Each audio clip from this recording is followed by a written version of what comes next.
Buenos días, bienvenidos al webinar sobre biológicos en HS. Yo soy Brent Hazley, soy el CBO de HS Foundation en Estados Unidos. Este webinar está siendo transmitido en 5 idiomas y se va a grabar para que lo puedan escuchar después. Si tienen alguna dificultad para seleccionar su canal de interpretación, utilicen el casillero de preguntas y respuestas para que sepamos cómo ayudarlos. Asegúrense, por favor, de utilizar esta funcionalidad. Por favor, tómense un momento para responder 3 preguntas que van a aparecer en su pantalla en este momento. Mientras hacen esto, quiero presentar al moderador de la sesión de hoy. Muchas gracias por tomarse el tiempo para aprender un poco más sobre los biológicos en HS y voy a agradecer especialmente a los 2 ponentes y a la moderadora del día de hoy. Con ello es un placer para mí presentar a la moderadora Jasmine Essi. Cuando Jasmine fue diagnosticada con HS, como seguro ustedes sabrán, empezó este camino de mucha incertidumbre. Ella no quería que nadie más sintiera la forma en que ella se sentía y cuanto más aprendía sobre curar su cuerpo, juntó herramientas para ayudar a otros. Para Jasmine significa poder hablar no solamente de ella, sino compartir su historia, trabajar con personas para extender el acceso de periodismo a comunidades marginalizadas, a contar historias al respecto para encontrarse ahora como CEO de la Asociación de Hidradenitis Supurativa, Enfermedades Inflamatorias. Jasmine es un testimonio vivo de que este es el poder. Les vamos a dar la bienvenida a Jasmine SP. Estoy muy contenta de estar acá. Hola con todos para este webinar que se llama Tratamientos con biológicos para hidradenitis supurativa. Voy a moderar la parte de preguntas y respuestas. Pueden ingresar cualquier pregunta que quieran al casillero de Q&A para la presentación. Tengan por favor en cuenta, yo he ingresado para presentar a nuestros ponentes del día de hoy.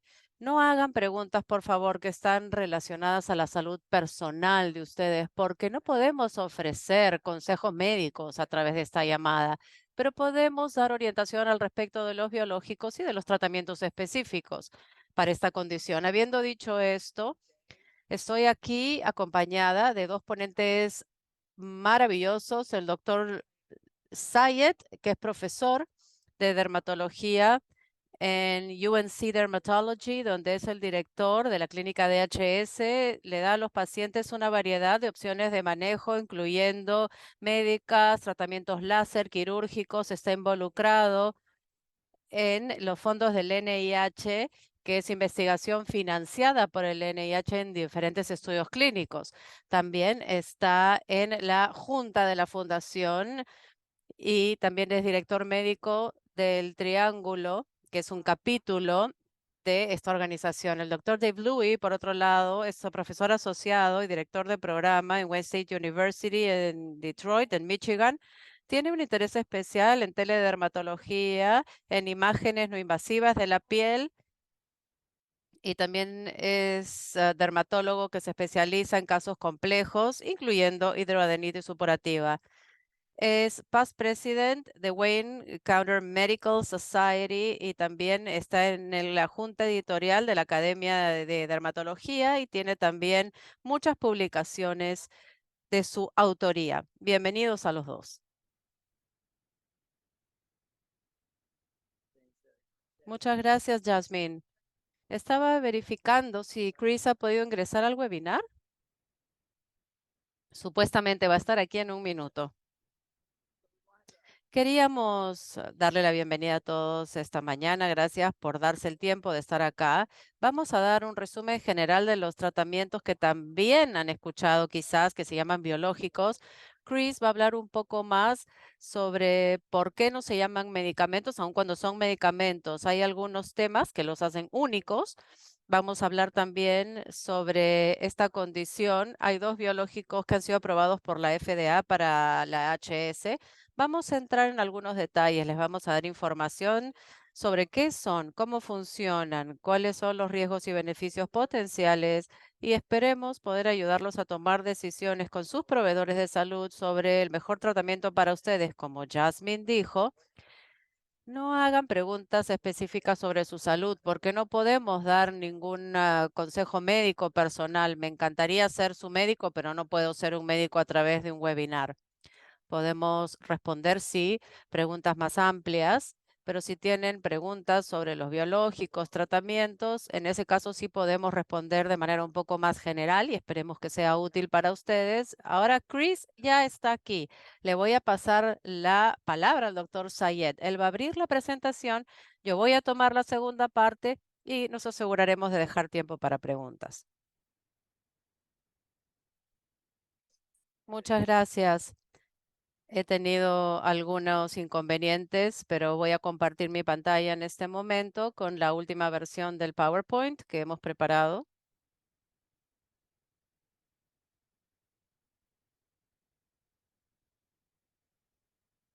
Creo que ya está listo. Muy bien, espero que todos puedan ver ahora. Sí.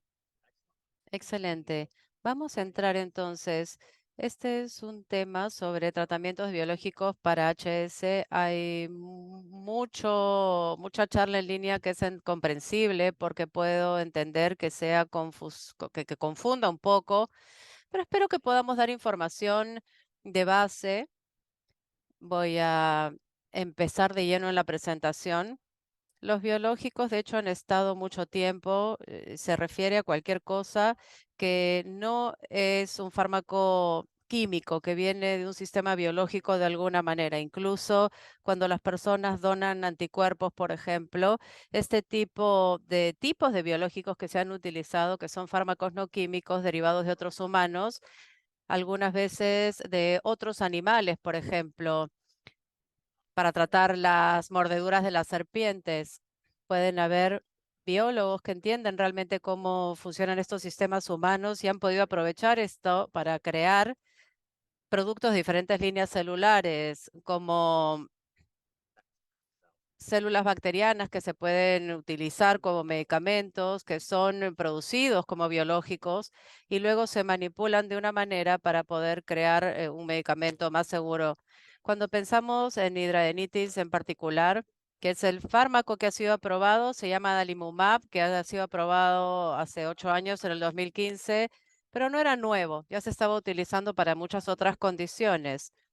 Se empezó a pensar un poco en darle un nuevo propósito a otros fármacos para fines diferentes. El TNF, que es el objetivo, es muy importante en condiciones inflamatorias. Para artritis reumatoide, por ejemplo, fue una aprobación que se hizo para psoriasis y dermatología y luego un medicamento similar, infliximab, que utilizamos en hidradenitis también. Fue aprobado en 1998, más de 25 años que ha estado en el mercado ya para condiciones inflamatorias. Estos estudios comenzaron en el 92. Ha habido mucha ciencia para entender cómo crear medicamentos como estos, cómo hacerlos seguros, cómo que estén en cantidades suficientes. Han sido desarrollados con ideas sobre cómo se pueden tratar diferentes condiciones. Y esto nos lleva a pensar en dermatología, por ejemplo, pero también en anticuerpos, como anticuerpos monoclonales que se han utilizado para el tratamiento de COVID. Esto derivó en maneras muy similares para tratar, en lugar de apuntar a algo más inflamatorio, como un virus, por ejemplo, han habido pues usos muy personalizados de estos productos biológicos. Cuando pensamos en los biológicos, hay diferentes tipos. Los anticuerpos monoclonales son los más comunes y nuevamente son producidos por algún tipo de célula. Cuando hacemos nuestros propios anticuerpos para combatir virus e infecciones, nuestro cuerpo reconoce que algo es una amenaza y genera anticuerpos como parte de la respuesta para atacar lo que reconocen en el sistema y lo quieren eliminar. Lo que se ha dado cuenta la comunidad científica y que hay muchos anticuerpos, espero que puedan ver el mouse, la parte inferior del anticuerpo se encuentra en casi todos los anticuerpos y el sitio del objetivo que reconoce un objetivo particular es esta porción amarilla. Los anticuerpos están personalizados y reconocen la amenaza para apuntar algo muy específico y lo combaten. Pudieran apuntar algo amarillo, que es un antígeno, o cualquier otro antígeno de color que vemos acá. Lo que nos damos cuenta es que los fabricantes esencialmente apuntan a un solo anticuerpo que puede ser factores de necrosis tumoral, interleuquinas, entre otros. También nos hemos dado cuenta que se han utilizado proteínas, medicamentos como el infliximab, por ejemplo, tiene una proteína de ratón, pero hay otros que son completamente humanas, que han sido personalizadas como objetivo de estos biológicos. Otra diferencia cuando pensamos en moléculas pequeñas como la de la aspirina, hay muchas interacciones con productos químicos porque son moléculas pequeñas que funcionan de diferentes formas. Muchas veces pensamos que el organismo lo va a metabolizar de alguna manera en especial. Cuando empezamos a considerar reemplazo hormonal, vemos que son moléculas de tamaño grande, pero cuando pensamos en anticuerpos son más grandes estas moléculas. Pueden imitar los anticuerpos humanos, pueden movilizarse como un anticuerpo natural. Tienen la capacidad de llegar a todos los lugares donde ellos quieran llegar. Debido a que también están generados de proteínas, son cosas que ingerimos, pueden sobrevivir y por eso cuando hablamos de fármacos biológicos se pueden absorber muy bien a través del intestino, se pueden descomponer cuando llegan, se pueden tomar medicamentos en forma de tableta, pero la ventaja de los biológicos es justamente esta. Lo interesante es que comparado con otros químicos pueden interactuar con otros fármacos la mayoría de las veces.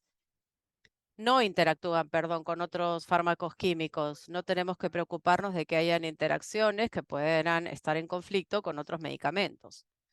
Ahora bien, la pregunta es, ¿para quién es este medicamento? Esperemos que va a depender del riesgo del medicamento, de cuánto beneficio va a obtener el paciente y en general pensamos en hidroadenitis y la mayoría de los fármacos aprobados apuntan a hidradenitis moderada severa que no tiene una definición muy específica. La mayoría de estudios han filtrado para personas que por lo menos tienen 5 lesiones, que tengan cicatrices y túneles debajo de la piel. Algunas personas definen la enfermedad moderada severa de esta manera. Todos los pacientes saben que muchas veces no pueden calificar a recibir los biológicos. Cuando evaluamos a los pacientes, es muy difícil tomar muchos de estos temas en consideración. Hay enfermedades difíciles de manejar, hay algunos que no tienen 5 lesiones específicas, pero creo que la idea es darles una calidad de vida efectiva y es importante poder empezar a tratarlos en base a cuánto daño está causando la hidradenitis y cuánta ayuda pueden recibir. Realmente yo creo que en la comunidad HS en general hemos reconocido la necesidad de tener un tratamiento temprano, no esperar a que se desarrollen las cicatrices ni los túneles y hacer un mejor trabajo en prevención. Prevenir la necesidad de cirugía, por ejemplo. Hay muchas consideraciones aquí que tienen que ver con las aprobaciones de los fármacos, pero también con las experiencias de la vida real que tienen los participantes. Hay consideraciones muy específicas. Estamos tratando de considerar cuáles son los efectos más allá de lo que estamos apuntando, pero hay otras funciones más allá de la inflamación. Sabemos que TNF no crea algunas veces insuficiencia cardíaca inestable, pero en el caso de la interleuquina 17, creemos que no se tiene que utilizar en pacientes que tienen historia de enfermedad intestinal inflamatoria. Conocemos algunos efectos secundarios.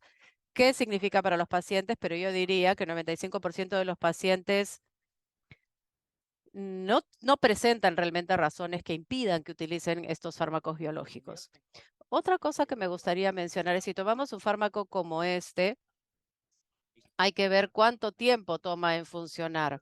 Hay algunos pacientes que han tomado un biológico 1 año y ha sido frustrante algunas veces porque en algún momento no ven beneficios. Los medicamentos como estos dependerá de cuál sea, pero la dosificación algunas veces varía y en 2 semanas mejora el dolor, uno tiene una sensación de que está mejorando, pero pudiera tomar 3 a 6 meses para el beneficio máximo de estos medicamentos. Algunos estudios hasta hablan de 1 año con mejoras lentas, sanación más lenta también, pero 2 a 3 meses creo yo que es suficiente. Y si no ven una respuesta, yo dudaría de que valdría la pena continuar. Las curvas de respuesta, esto no tiene que ver con el HS en particular, pero vemos que por lo general la mejora se ha dado de 8 a 16 semanas y vemos que hay una meseta luego.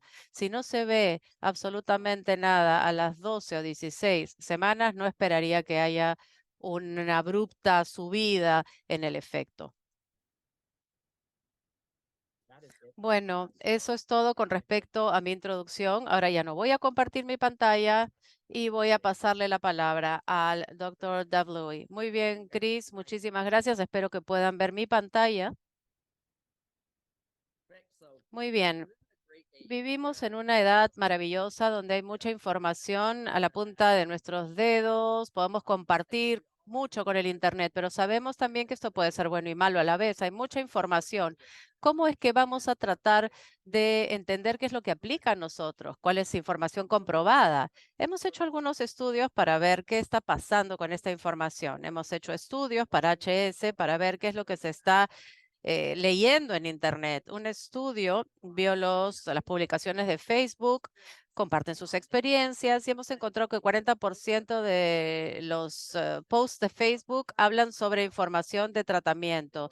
Están tratando de ver si el tratamiento funciona, cuál es la seguridad, por qué lo consideraste utilizar. Otro estudio ha analizado Instagram, Facebook y TikTok y las publicaciones de los médicos o de los pacientes, y la mayoría de estas vienen de los pacientes. Los doctores en general no son tan buenos en medios sociales, aun cuando las generaciones más jóvenes mejoran bastante. Muchos doctores ni siquiera saben cómo utilizar el Facebook.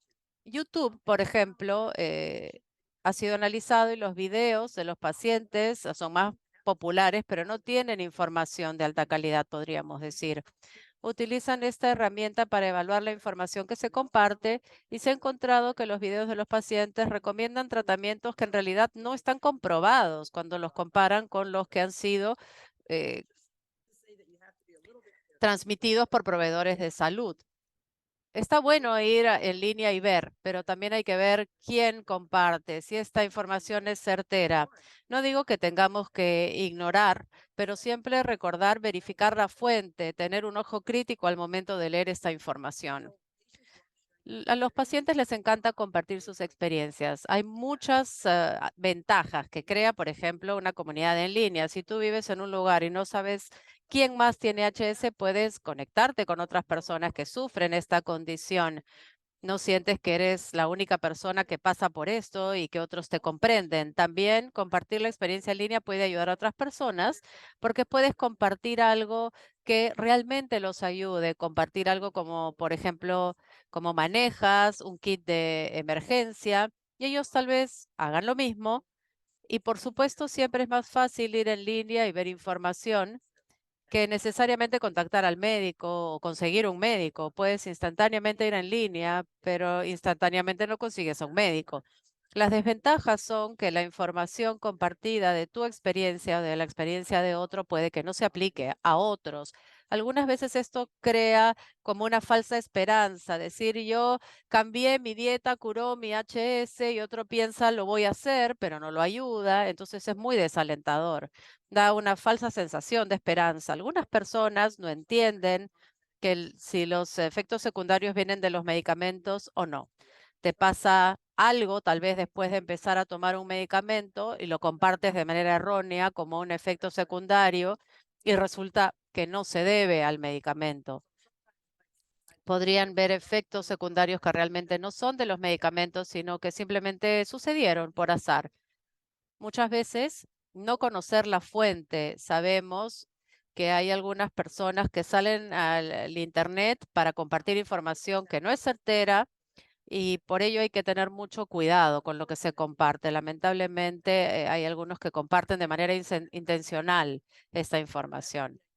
La idea de, si yo voy, por ejemplo, al Internet buscando respuestas a una pregunta, como si, por ejemplo, quiero saber todos los efectos secundarios peligrosos de un medicamento y eso es lo que te va a devolver el Internet.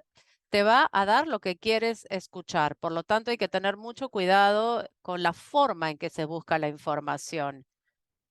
Muchas veces el Internet hace eco un poco de tus peores miedos. ¿Cuáles son las barreras para los pacientes cuando se trata de tratar la HS con la mayoría de los medicamentos biológicos? Podemos entender las barreras y esto nos ayuda a tener mejores formas de darle los medicamentos que necesitan.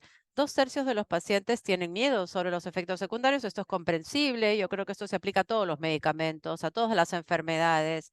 Cuando uno considera empezar un tratamiento, el costo, por ejemplo, la cobertura del seguro es una preocupación que tiene el 50% prácticamente y es lógico saber si es que uno va a tener que pagar de su bolsillo o no. Y casi 1/3 está preocupado por la frecuencia de las inyecciones. No todos quieren colocarse una inyección muy seguido, aunque tienen sistemas muy modernos que lo facilitan muchísimo, pero aún así se preocupan sobre la frecuencia en que se van a tener que colocar sus inyecciones. Quiero que se tomen un momento para darles una definición de los efectos secundarios, porque hemos hablado sobre los efectos secundarios, pero muchas veces no explicamos qué significa.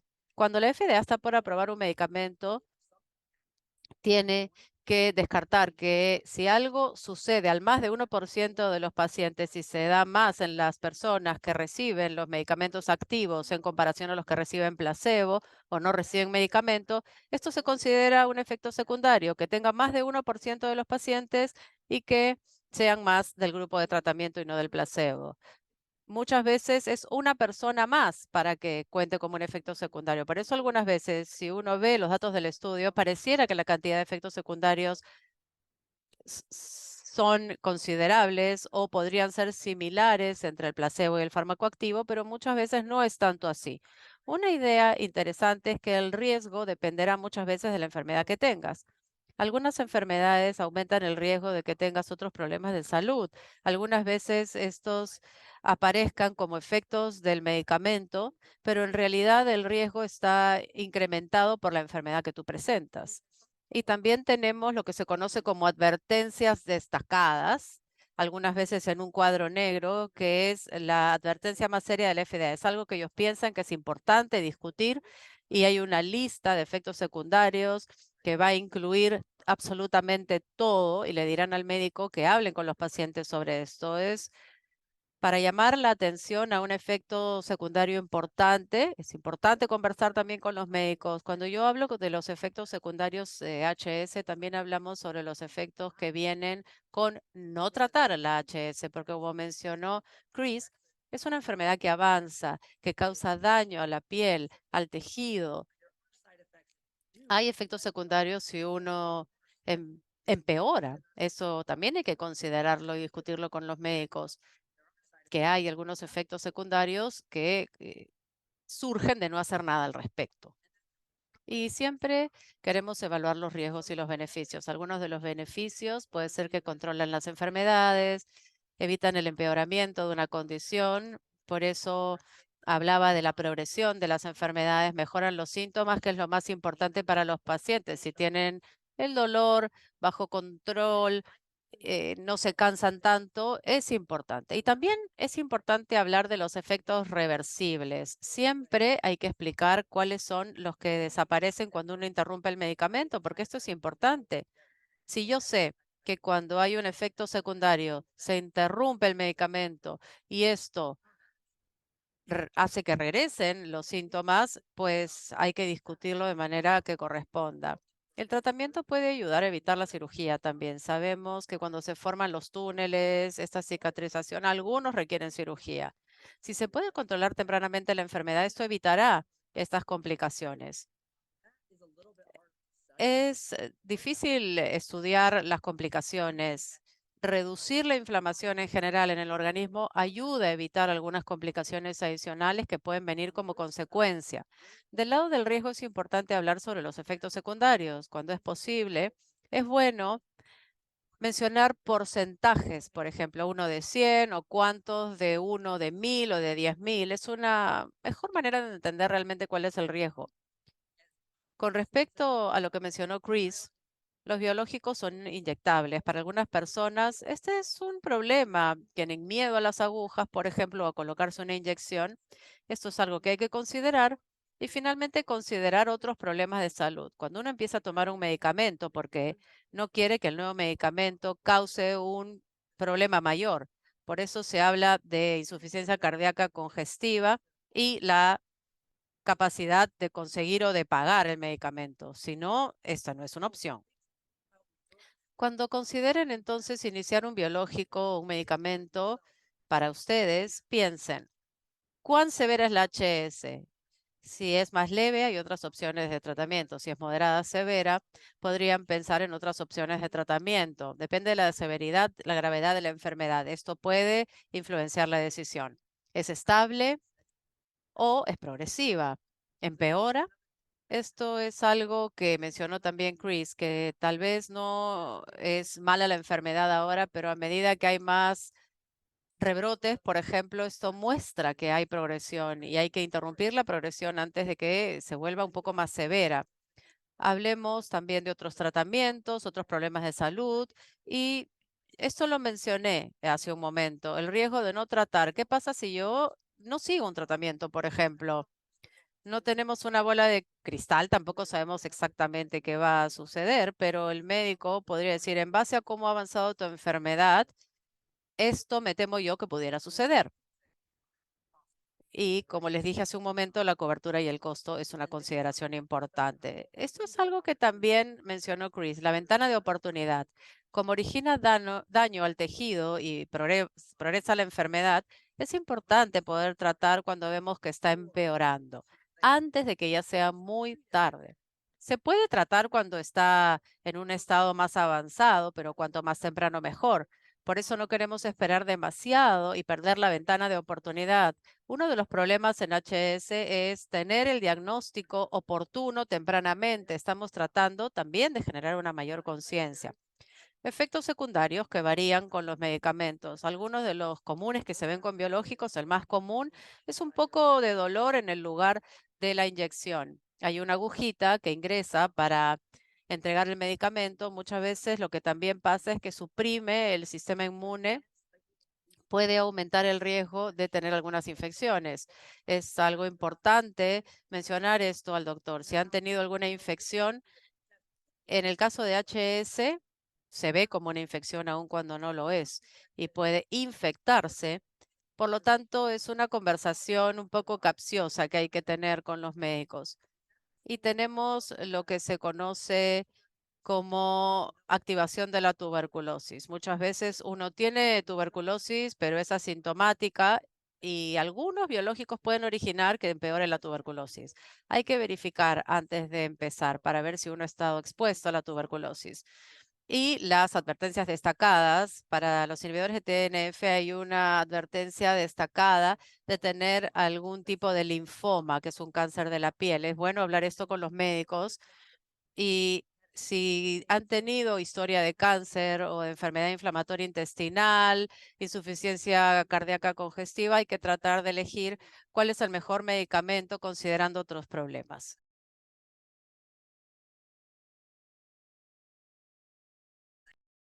Y les digo, de los costos no se van a pagar porque son inasequibles y la cobertura varía de estado a estado. Cada estado tiene su criterio de cobertura, determinaciones, aseguradoras, así que es bien difícil dar asesoría de cobertura porque es diferente en todas partes. Y mucho de esto requiere autorización previa, es decir, no se puede dar el medicamento hasta que el seguro ve todos los requisitos y determina que sí. ¿Por qué? Porque a veces hay terapia de pasos que puede tener. Si este tratamiento no funciona, tratamos este otro y este otro. Y biológicos a lo mejor puede estar en estos peldaños, pero preguntarán, intentaron esto, intentaron lo otro. Y hay programas de asistencia a los pacientes, así que si no tienen seguro, no pueden pagar el medicamento, o hay seguro, pero no se puede pagar el medicamento de todas maneras porque no es asequible, a veces los fabricantes ayudan dispensando ciertas cuotas o ayudando. Y eso es buenísimo porque entonces hace que la gente pueda tener sus medicamentos. Hemos hablado de la autorización. Entonces, la aseguradora verifica. Estos son los reglamentos que hay que cubrir para tener el medicamento. ¿Los has logrado? Muy bien. Requiere que se hagan estas terapias, diferentes escalones, intentar una cosa, la otra, etcétera. Y a lo mejor le preguntan al médico, eh, que quieren ver nuestro historial para ver qué es lo que hemos intentado, lo que hemos hecho, qué tan grave es la enfermedad, qué problemas nos está causando. Si vemos que un medicamento necesita autorización previa, una de las cosas que pueden hacer es independiente, por ejemplo, si se los dijo el farmacéutico o básicamente el farmacéutico, averiguar que el médico sepa, porque a veces las farmacias se comunican a nuestro consultorio, a veces nos dicen, o también podemos llamar a nuestro seguro y preguntar, oiga, seguro, ¿qué necesita de mí para que yo pueda tener esta autorización previa? Y les digo, las compañías aseguradoras dan la misma respuesta. Estamos pidiendo más información de tu médico. Cuando dicen que están pidiendo, esperando más información, digan, bueno, ¿y si mi médico ya se los dio? Porque yo le digo a los pacientes, léanlo, porque una vez que ustedes me dicen la información y leen las notas que ven, se dan cuenta de que ya tienen la información, así que no la han visto, así que hay que preguntarles. Otra cosa que dicen, bueno, necesitamos más información. Bueno, ¿cuál fue la última fecha donde usted recibió información de mi médico? Y nos pueden llamar porque a lo mejor un fax no llegó, algo se perdió. Y si ustedes sienten que la compañía aseguradora está haciendo que sea más difícil y no ayuda como quisieran, cada estado tiene una manera en la que ustedes pueden pedir al estado que investigue lo que está haciendo la compañía aseguradora. Ustedes tienen un contrato con ellos, ustedes pagan, ellos deben un servicio y hay una junta directiva estatal que regula las aseguradoras. Así que si ustedes ven que el asegurado no está haciendo algo bien o injusto, comuníquense a su estado, no están solos. Y a veces con los biológicos los combinamos con otros tratamientos. Por ejemplo, con HS actualmente algunos pacientes pues necesitan uno o dos tratamientos para controlarse, pero hay pacientes que necesitan una combinación. Así que si el tratamiento, el biológico y un segundo, podemos ver si algo está afectando el sistema inmune, bueno, esto puede incrementar el riesgo de una infección. Con HS hay tratamientos que no alteran el sistema inmune y funcionan en otras maneras en las que los podemos combinar. Algo que hemos comprobado en nuestra investigación, que hemos combinado con los biológicos, son, por ejemplo, los lavados, por ejemplo, los lavados antimicrobiales, algunos de los tratamientos tópicos o antibióticos orales. Por ejemplo, nosotros tenemos algunos, como el Pregmasol, en los estudios se han utilizado y en la vida real hemos combinado muchos tratamientos porque los biológicos no interactúan con otros medicamentos, como dijo Chris, porque son diferentes. Y algo en el futuro que a lo mejor podríamos combinar es múltiples biológicos que tienen diferentes objetivos en el sistema inmune. Lo vemos como tendencia en otras enfermedades fuera del HS y a lo mejor es algo que podremos hacer en el futuro. Pero ahorita no hay estudios que puedan combinar muchos biológicos. Pero sí tenemos estudios de combinar el biológico y una cirugía.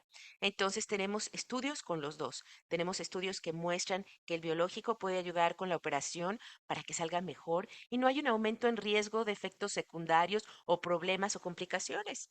Y además tenemos estudios que muestran que la cirugía puede ayudar a los biológicos a que funcionen mejor. A veces el biológico calma la inflamación, pero tenemos un túnel y eso no lo afecta. Entonces se hace operación en ese túnel y ya vamos muy bien, porque tenemos estos dos elementos abordados combinados. Es seguro, eficaz, tenemos estudios que lo avalan y también lo biológico y la cirugía nos dice que también cuando uno está teniendo la operación puede seguir con los biológicos. Entonces la enfermedad está calmada a través de la cirugía y cuando sanamos. Ahora quiero tomar un momentito para tomar la decisión es compartida, es la idea de que cuando hay varias opciones que pueden ser buenas para nosotros, ustedes y su médico pueden hablar y averiguar qué es lo mejor para nosotros.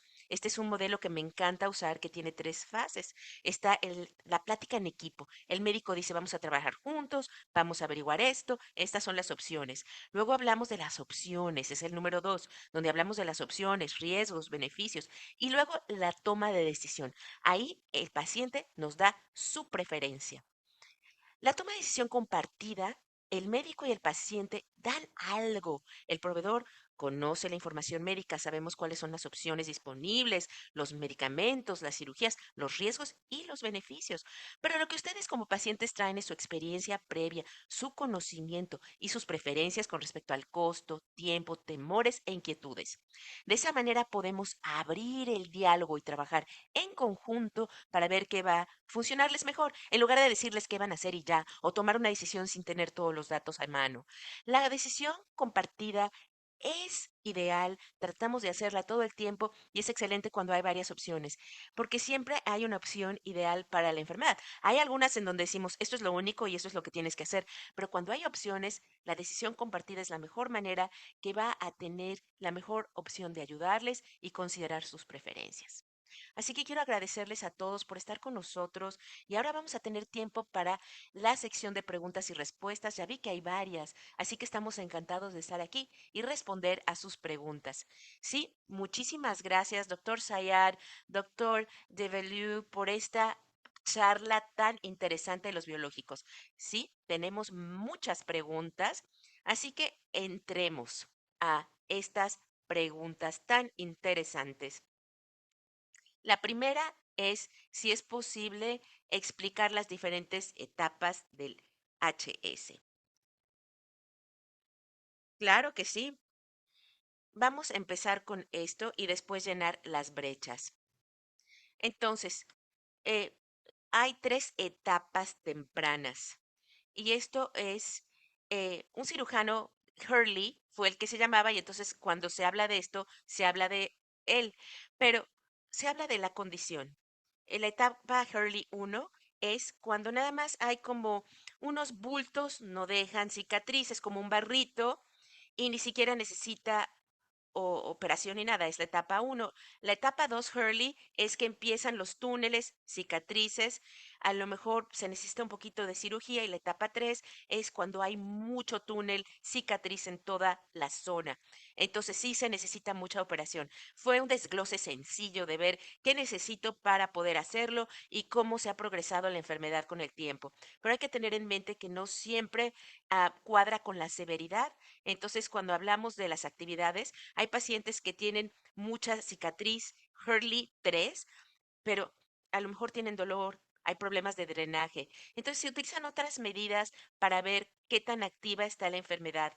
No se hablan tanto, son como algo, Hurley 1, Hurley 2, y hay diferentes escalas para ver cómo está la inflamación. Hurley 4 nos ayuda porque habla sobre cómo han progresado la situación, el daño de la piel, pero no siempre nos dice si hay mucha actividad. La etapa 1 de Hurley es un paciente que tiene 5 o 10 lesiones que van y vienen, no hay mucha cicatriz y túnel, en mi mente es muy activo, es una enfermedad intensa que requiere tratamiento. Entonces, la etapa Hurley 1, 2, 3 no cuenta toda la historia, pero nos dan una idea de cómo han progresado y cómo se está dañando la piel. Por supuesto. Doctor Delu, ¿algo que quiera agregar al respecto? Creo que Chris lo cubrió muy bien. A veces también podemos escuchar, se utiliza la etapa Hurley 1, 2, 3 como liviano, moderado, severo. Pero como dice Chris, la etapa Hurley 2 tiene una etapa muy amplia. Puede ser liviana 2, severa 2, así que es importante ver todo el panorama. Por supuesto. Ahora quería hablar sobre otra pregunta. ¿Por qué se necesita una prueba de TB de tuberculosis para poder hacer este tratamiento de biológicos? Excelente pregunta. Hay ciertos biológicos que bloquean parte del sistema inmune. Entonces, parte de los biológicos que bloquean lo que es el tumor necrosis factor o el TNF alfa puede estar en nuestro organismo y nos puede ayudar a pelear la tuberculosis. Así que si tenemos tuberculosis, el cuerpo trata de pelearlo. Y si bloqueamos el TNF-alfa hace que nuestro cuerpo no tenga la habilidad de pelear la tuberculosis. Y la tuberculosis es interesante porque pensamos que en tuberculosis nos da, tosemos y tosemos con sangre, pero hay una versión de tuberculosis que es la latente. Y esto significa que la tenemos y no es activa. Está ahí, dormidita en nuestros pulmones, esperando, relajada, y nosotros nos contagiamos y no tenemos ni idea que tenemos tuberculosis, nunca hemos tenido síntomas, tos. Esos pacientes, si bloqueamos, el cuerpo podría estar suprimiendo la tuberculosis, y si nuestro biológico eh, no permite que nuestro cuerpo lo haga o lo debilita, hace que la tuberculosis sea activa. Entonces, de antemano, averiguamos si somos una de esas personas que tenemos tuberculosis sin saberlo, porque en estos medicamentos podría volverse una tuberculosis activa. Si descubrimos que la tuviste y no la tuviste, hay un tratamiento, hay un régimen de tratamiento ya para la tuberculosis latente, para las personas que tienen esta tuberculosis escondida. No significa que nunca podrán tener un biológico, pero primero se tiene que tratar la tuberculosis para empezar sin tener ese riesgo de la tuberculosis activa. Doctor Sayad, ¿algo más?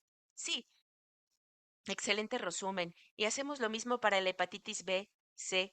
Principalmente estas cosas siguen siendo en riesgo bajo, pero queremos asegurarnos de que las personas sean tratadas, pero averiguar que no tengan hepatitis C o B, porque se les puede dar tratamiento y un par de semanas después empezamos con los biológicos. No es que no puedes, punto, pero no queremos que se nos pase de vista, porque aunque la tuberculosis suena eh, eh, de miedo. En Estados Unidos la tasa es muy baja, en otros países es más endémico y es más preocupante, pero en los Estados Unidos se argumenta que nosotros estamos haciendo mucha investigación porque, pero es bueno a verificarlo, pero todos los años para pacientes que tienen ambientes de bajo riesgo, 1 de cada 100 pruebas son falso positivas, significa que aunque alguien no tiene tuberculosis, el resultado sale positivo y nos preocupamos y te hacemos radiografías y verificamos que está negativo. La mayoría de las veces que tengo una prueba positiva es falsa. Entonces se hace más de lo necesario, pero sabemos que hay un riesgo. Y como sabemos que en ensayos clínicos lo hicieron de esa manera, nosotros hacemos lo mismo. Porque si se hizo en los ensayos clínicos de esta manera, en la vida real se hace. Es posible que las pautas cambien en el futuro y que nada más se haga una verificación, pero por el momento es simplemente alguna precaución que es importante por si acaso. Siguiente pregunta. ¿Cómo han descubierto que los biológicos, por ejemplo,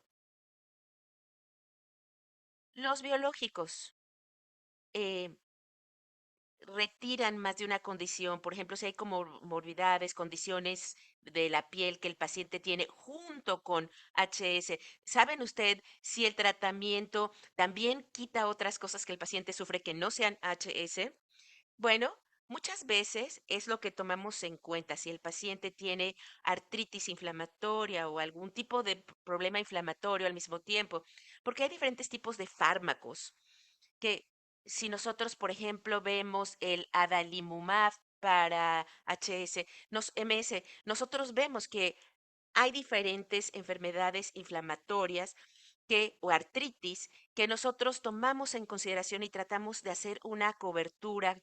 Por ejemplo, si tenemos un cliente con psoriasis y también tienen inflamación estomacal o algún otro tipo de enfermedad, bueno, este adalimumab puede cubrir estas cosas.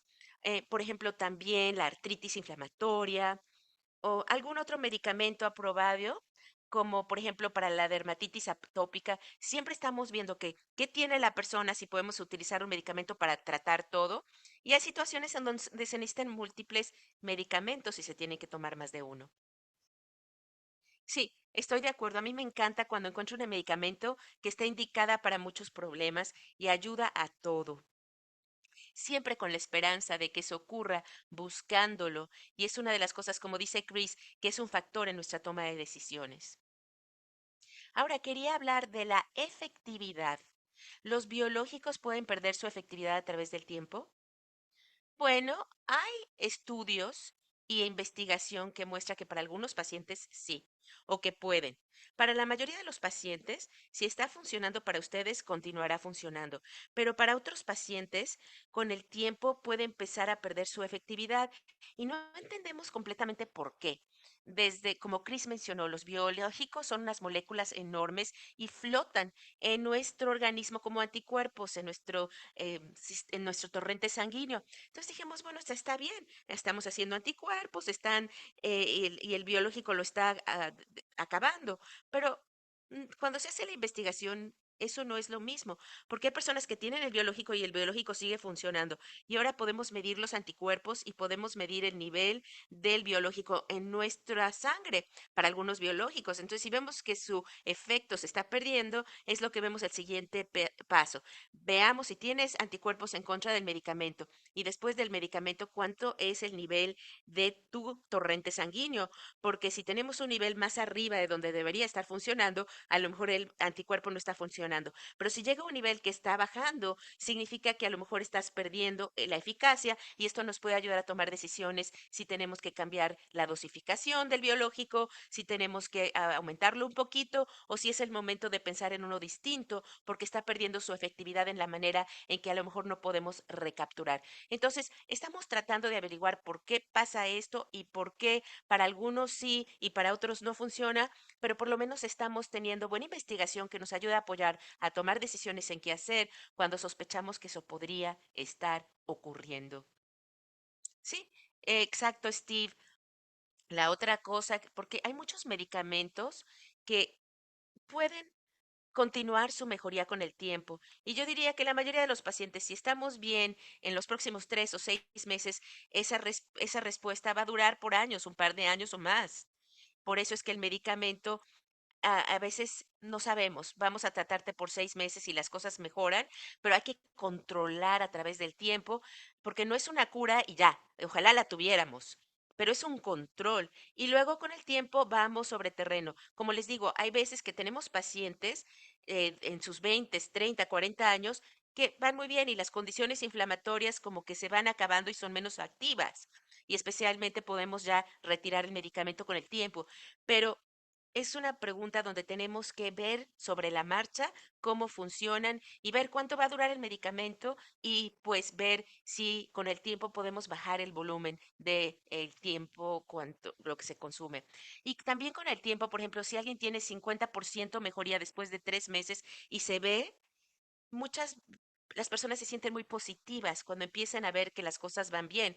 El problema es que si pasan 9 meses y un año y digo, ah, bueno, tuve 10 razones para empezar, 10 lesiones y ahora tengo 3 o 4 y todavía tengo que tener algo que me las cubra, se siente como que es menos positivo, porque todavía hay mucho HS que está creando problemas. Entonces, aunque la respuesta se mantiene, si es una respuesta modesta, todavía tenemos que pensar qué podemos cambiar en este momento o si por lo menos lo hemos estabilizado. Esa es una de las cosas que buscamos porque a lo mejor hay cierta actividad, pero se han dejado desarrollar lesiones, el brote es menor o no hay nuevos, porque hay que hacer logros. Y si estabilizamos, como dijo el doctor W, que a veces tenemos que combinar con otros medicamentos, con una operación.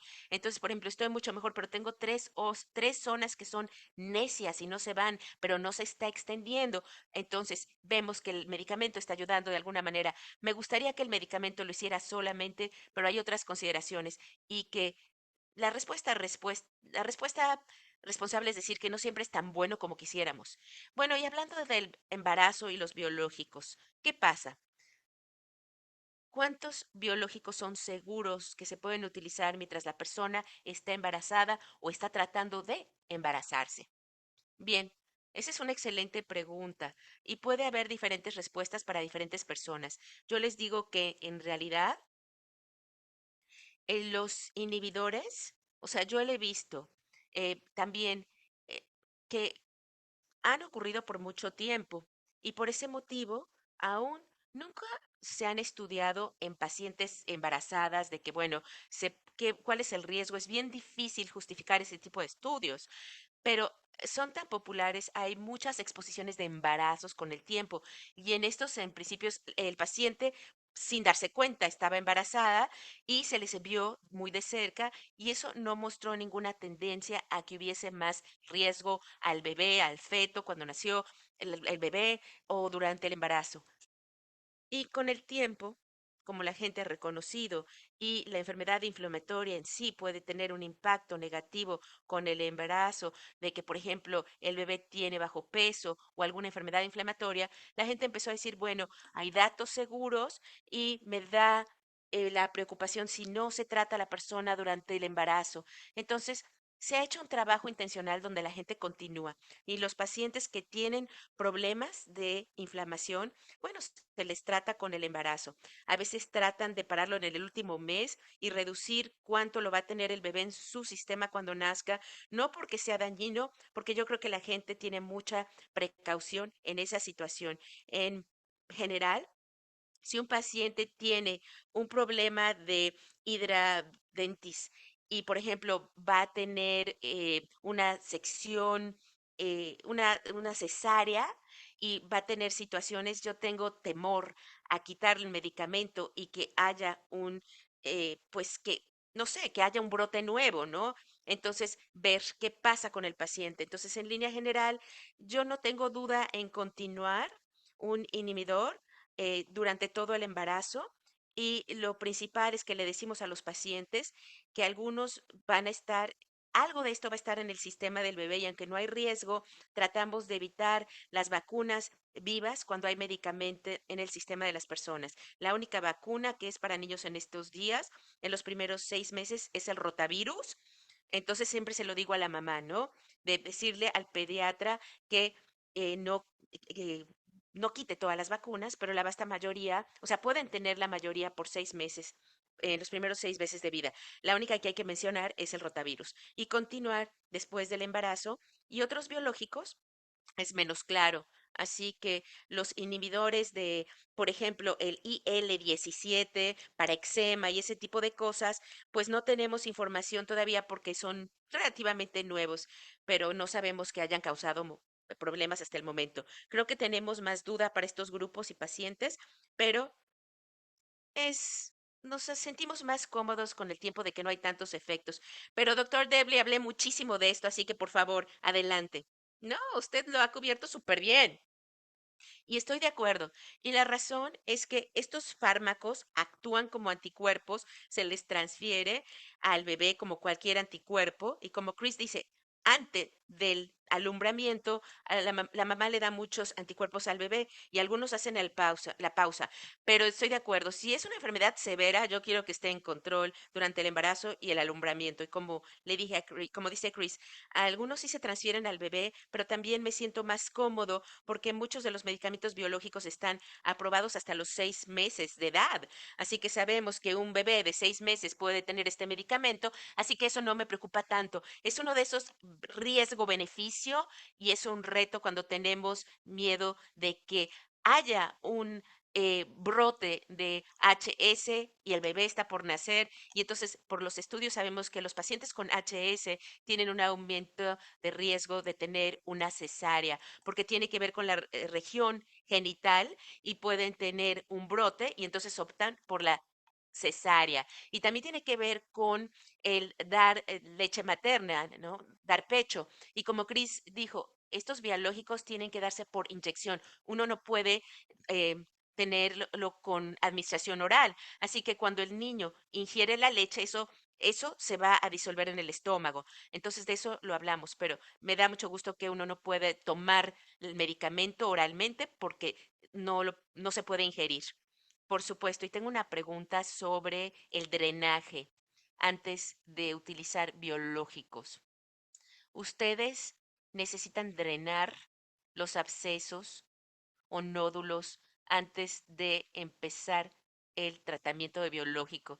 Excelente pregunta. No es algo que se ha estudiado en particular. En los estudios se ha mostrado que los biológicos funcionan, no tienen eh, estudios. Y luego cuando se comparen, em, primero se empieza el biológico. Y yo creo que en práctica, si ustedes tienen un absceso que está matándolos, pues sí, independientemente donde estemos abriendo empezando un biológico, ¿no? Vamos a cuidar este parte, se le va a inyectar medicamento o se va a hacer un procedimiento en donde se hace el desbridamiento, que es con punzón, que es donde se abre y se quita, o sea que no importa dónde estén, pero en los estudios en donde se combinan, se empieza el biológico y se hace en práctica para que la enfermedad se calme lo más posible, que sea la mejor mejoría y ver qué es lo que queda y cómo estamos respondiendo y seguimos drenando. Y estos son buenísimos para que vayan con la cirugía, porque decimos, este túnel va a seguir drenando, pase lo que pase, entonces nada más hagamos una mini operación aquí y cuidémoslo. Así que no necesariamente necesitamos tener esto drenado antes de empezar el biológico y a veces es útil tener el medicamento a bordo para ver cuánto queda y ver cuánto queda en la cirugía. Pero si tenemos un absceso doloroso eh, que está hinchado, eso sí los podemos hacer y tenemos tratamientos en medicamentos, operaciones y cosas que hacemos para las lesiones agudas, las partes muy dolorosas. Tenemos varios tratamientos para esas partes que pueden tener un brote y comunicarnos con el proveedor para que hagan algo al respecto con esa parte. Bien, y una cosa es que cuando hay un absceso presente, porque puede ser la inquietud de que hay un absceso y una infección, y puede ser importante, no podemos decir lo mismo, ¿no? Aunque es una infección, a lo mejor no es una infección verdadera, y entonces cuando esto está creciendo y hay un absceso, más razón para tratar y controlar las cosas mejor. Y entonces es una manera de que realmente no es una infección, o sea, como esa parte del control y es una razón que es importante que nosotros podamos tratarlo. Muy bien. Bueno, considerando que ya estamos regresando a esta temporada de la influenza, COVID puede regresar. COVID, la vacuna de COVID se puede utilizar con algún biológico. Sí, por supuesto. La mayoría de los estudios que surgen, si vemos, por ejemplo, la influenza, ninguno de estos muestran como COVID o la influencia, cuando tenemos algo así, con todos los biológicos que están ocurriendo, si nos da COVID, pues nosotros podemos responder a la vacuna, no bloquea la respuesta a la vacuna. Y la gente no es que se enferma con la influencia y COVID, es una infección que el cuerpo puede seguir pelear, funciona como con cualquier otro si tenemos la vacuna de COVID o COVID o influenza, es algo que se puede hacer, pero no es que el sistema esté súper eh, débil y no podamos. Perfecta la respuesta, Chris. Podemos hablar de la menopausa y los síntomas de HS. Hay información de menopausia potencialmente que reduce los síntomas de HS o mujeres que ven algo, si pueden hablar, si es información correcta. Bueno, como HS es una respuesta en sí y no. Muchas personas muestran en los 20, 30 y como Chris dijo, muchas veces se reducen los síntomas de HS, llegan a menopausia, todo. Hay casos en donde empiezan durante la menopausia.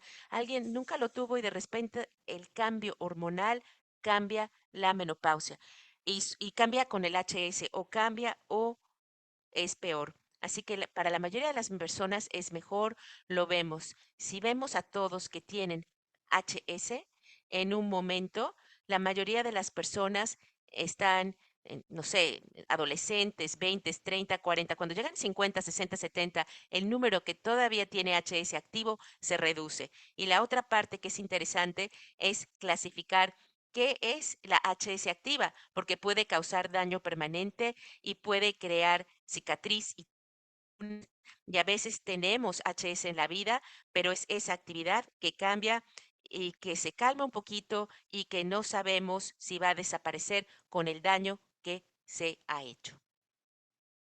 Sí, no podría estar más de acuerdo.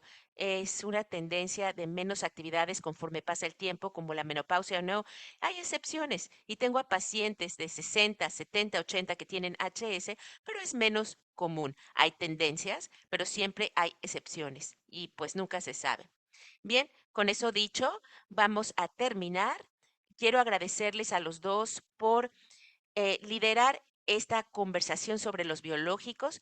Nos quedan 32 preguntas adicionales que vinieron. Desafortunadamente se nos acabó el tiempo porque es limitado, pero quiero recordarles a todos que por favor tomen la encuesta. Después de la sección de preguntas y respuestas, cuando terminemos, habrá una encuesta que va a darles instrucciones y también quisiera decirles que estamos compartiendo este webinario. Estará disponible.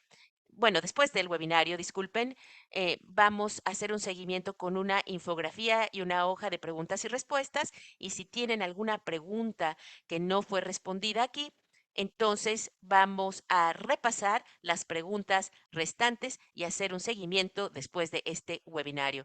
Muchísimas gracias por estar aquí con nosotros. Apreciamos muchísimo su participación, sus excelentes preguntas y esperamos verles la próxima vez para otro webinario sobre HS. Muchas gracias.